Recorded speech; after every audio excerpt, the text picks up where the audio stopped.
Assalamualaikum warahmatullahi wabarakatuh.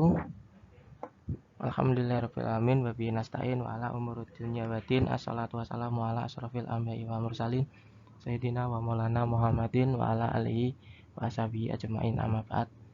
Pertama-tama marilah kita panjatkan puja dan puji syukur kita atas kehadirat Allah Subhanahu wa taala yang telah memberikan kita kesehatan, rahmat serta hidayahnya sehingga kita dapat berkumpul untuk membahas materi kali ini.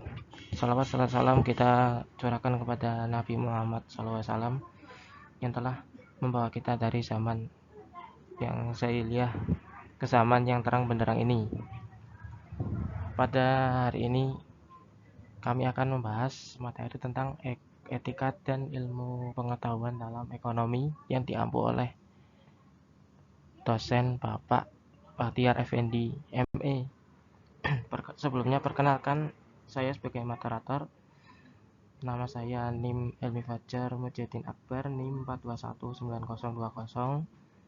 Vena Queen sebagai anggota kami 4219014, Sakwan Amar 4219016, dan Anggi Amalia 4219181.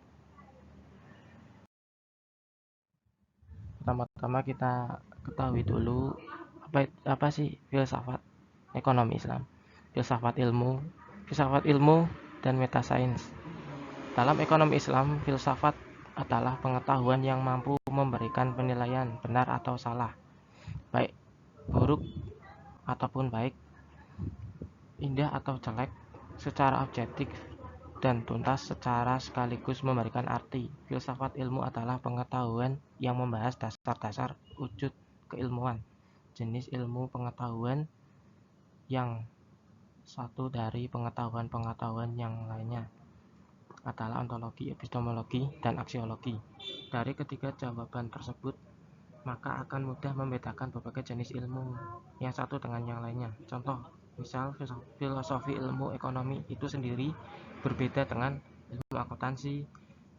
Filsafat ilmu merupakan bagian dari filsafat pengetahuan yang secara spesifik mengkaji hakikat ilmu, pengetahuan atau pengetahuan ilmiah. Metasains menurut Wikipedia adalah penggunaan metodologi ilmiah untuk mempelajari ilmu itu sendiri. Metasains berupa meningkatkan kualitas penelitian ilmiah sekaligus mengurangi pemborosan. Ia juga dikenal sebagai penelitian tentang penelitian dan ilmu sains, karena ia menggunakan metode ilmiah, metode penelitian untuk mempelajari bagaimana penelitian itu dilakukan dan di mana perbaikan dapat dilakukan. Menurut Abdul Manan, bagian terpenting dari tataran kehidupan umat Islam yang tidak kalah penting adalah ekonomi Islam, di mana sumber hukum utama yang digunakan sehingga dalam koridor maqasidus syariah antara lain adalah Al-Quran, Al-Hadis, Al-Ijma', dan Al-Qiyas.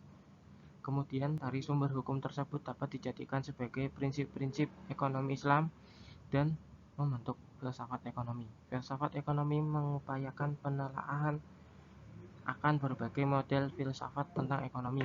Dalam ekonomi Islam, nilai-nilai ekonomi Islam tetap harus memiliki sumber hukum yang mutlak dan tidak dapat dipisahkan dari kehidupan umat Islam, yaitu Al-Quran dan Al-Hadis. Poin B yaitu problem nilai ilmu pengetahuan. Dalam ekonomi syariah, positivisme sebagai salah satu aliran filsafat yang bebas nilai dikembangkan. Pendekatan positivisme dinilai sebagai hal yang baru adalah karena pandangan tentang metodologi ilmu pengetahuan. Aliran positivisme dalam penelitian berkembang menjadi penelitian paradig kuantitatif. Paradig positivisme jika diimplementasikan dalam penelitian ilmu ekonomi adalah untuk menguji kebenaran atau menetapkan suatu teori. Dalam metodologi positivisme menggunakan metode empiris analitis, menggunakan logika deduksi, teknik-teknik penelitian survei, statistik, dan berbagai teknik studi kuantitatif. Karena itu, permasalahan ekonomi yang menyangkut perilaku ekonomi bila mana dipaksakan dengan positivisme, maka hasil yang diperoleh tiada lain adalah pemenahan. tidak muncul teori baru, dana mat besar kemungkinannya akan menghasilkan kontroversi yang tidak terselesaikan dalam menentukan kebijakan ekonomi, karena padanya adalah sebuah hasil spekulatif studi yang masuk dalam wilayah ilmu-ilmu sosial. Tidak bisa dipahami dengan cara disekap sebagai objek manipulasi dan didesain dengan model-model kalkulatif. Maka dalam konteks ini penelitian tidak lebih tahu daripada pelaku ekonomi itu sendiri, karena paradigma non-positivisme selalu berupaya menjelaskan fenomena yang ada, yaitu memahami makna yang berbeda di balik fenomena. Poin C, yaitu etika dalam penemuan dan penelitian ilmiah dalam ekonomi Islam. Ilmu ekonomi Islam merupakan teori atau hukum-hukum dasar yang menjelaskan perilaku-perilaku antar variabel ekonomi dengan memasukkan unsur norma ataupun tata aturan tertentu.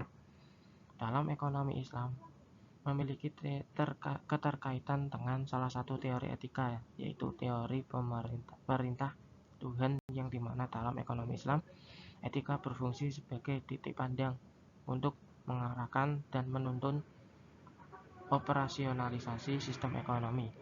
Dengan demikian, etika ekonomi Islam merupakan suatu usaha penyelidiki atau pengkajian secara sistematis tentang perilaku, tindakan, dan sikap apa yang dianggap benar atau baik dari syariah Islam dalam hal ekonomi, sesuai tuntunan baik dalam Al-Quran maupun Al-Hadis. Sistem ekonomi Islam yang dilaksanakan dalam praktik sehari-harinya bagi individu, keluarga, kelompok, masyarakat, ataupun pemerintah dalam rangka mengorganisir faktor produksi, distribusi, dan pemanfaatan barang dan jasa yang dihasilkan tunduk dalam peraturan atau perundang-undangan Islam. Menurut kegiatan ekonomi menurut Islam bukanlah kegiatan ekonomi yang dikendalikan oleh hasrat manusia saja, tetapi juga dituntun oleh pedoman-pedoman dasar syariah. Kesimpulan dari materi ini adalah, dari pembahasan di atas dapat disimpulkan bahwa filsafat ilmu sebagai cabang dari ilmu filsafat sekaligus sebagai mother of science berperan memberikan ide atau fondasi dasar peletakan ilmu-ilmu pada umumnya, termasuk ilmu ekonomi. Sebagaimana fungsinya, filsafat akan memberikan dasar dan sekaligus semua ilmu secara hakiki akan kembali kepada induknya. Filsafat berperan besar terhadap pengembangan ilmu ekonomi menuju peningkatan ilmu pengetahuan dan peralatan analisis ekonomi, serta meningkatkan kualitas ilmu yang mampu berpikir, bersikap, bertindak sebagai ilmuwan yang bijaksana. Ilmu ekonomi harus dikembangkan dengan mempertimbangkan aspek moral dan etika yang berlaku, sehingga dalam implementasinya dan penerapannya tetap menjunjung tinggi harkat dan martabat manusia yang bersifat jujur, transparan, serta menjaga keseimbangan serta kelestarian lingkungan alam. Terima kasih untuk materi ini. Kurang lebihnya mohon maaf. Wabillahi taufik wal hidayah. Wassalamualaikum warahmatullahi wabarakatuh.